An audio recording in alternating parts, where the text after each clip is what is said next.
In this guide, I'm going to show you how to fix Chromebook Frozen or an unresponsive screen.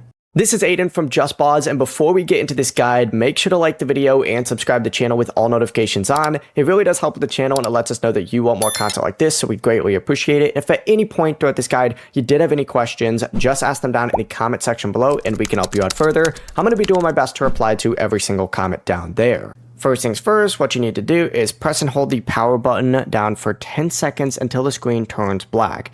And then press the power button again to restart the Chromebook. If it still won't respond, you need to press and hold the refresh key, which has a little circular arrow icon. And while you hold it, tap that power button again and then release the refresh key as soon as the Chromebook begins starting up and that Chromebook logo appears. Once the Chromebook is working again, just press the search and escape keys together to open up the task manager, which will look something like this for you, and you need to find anything that's taking up a lot of CPU. So for example, right now I have Python running, which is taking up a lot of CPU.